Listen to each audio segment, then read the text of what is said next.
Oh, I'm sorry, traveler. I was just dozing off. By the looks of it, you might need a nap as well. Have you been going non-stop all day? Because it shows. Well, no judgment. I'll admit I do the same thing all the time. It's easy to get caught up in the hustle and bustle of life. Actually, I have a story that needs to be told about a young fellow who learned that lesson the hard way. He was about mid-20s, 6'2", very strong man. He wanted to be the best lumberjack in all the land. That was his goal in life. So he would get up every morning because he was so ambitious. 7 days a week he would get up, grab his axe from the shed and go into the forest and start felling trees. And I'm telling you, the number of trees this man could fell was incredible. Like one day you'd see a forest and I swear the next week you'd walk by and it just wasn't there.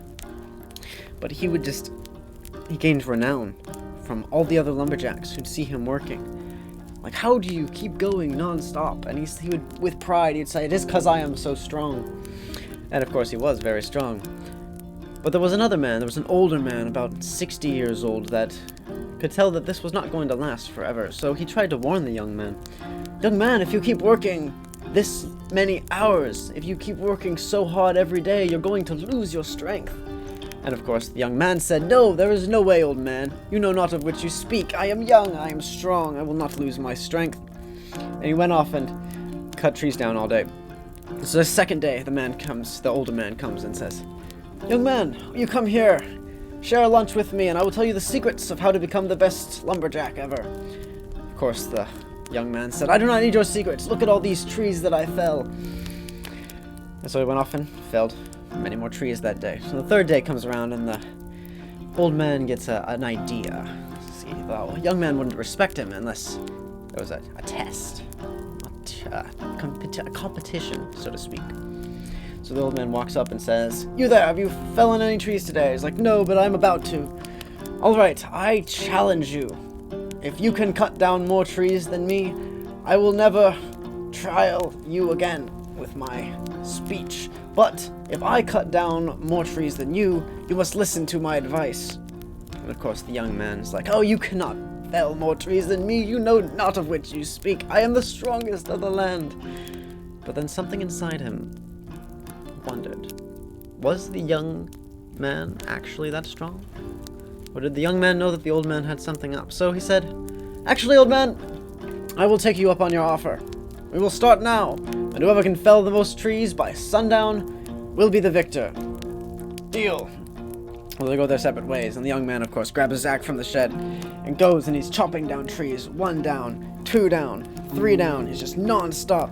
He looks over at the old man. The old man hasn't even started. He just grabbed his axe, wiped it off, went to the first tree and starts swinging away. The young man's like, ha! He is so slow, I will win. So he continues. Another tree, another tree. He looks over. The old man is wiping off his shoes. He's tucking in his shirt. There is a couple trees felled, but not quite as many as the young man did.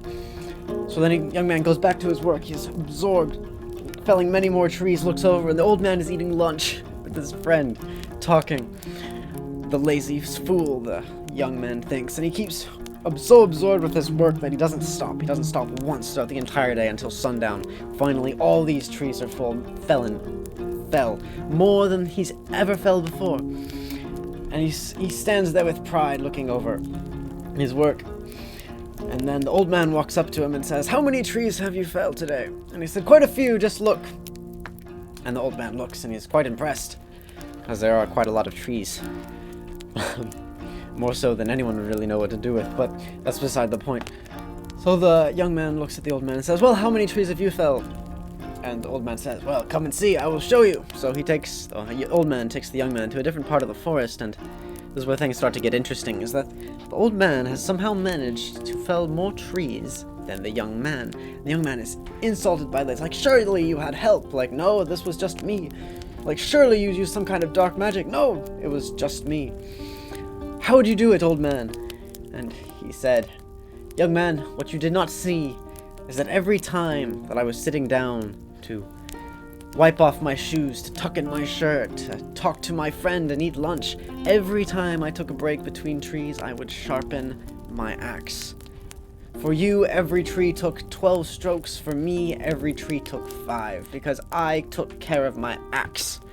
And you see, that is the moral of the story, is that the young man did not stop to rest. He did not sharpen his axe. He did not sharpen his mind. He did not take care of himself, and so every tree was a little slower than the one before, versus the old man, every tree was just as quick as the first. And that is my challenge for you today. That you think about this young man, and that you consider taking a break from now and then. In fact, I have a challenge for you directly. Listen to this song. Take a second. It's 4 minutes and 20-ish seconds. And just close your eyes, lay back, and for once, just rest.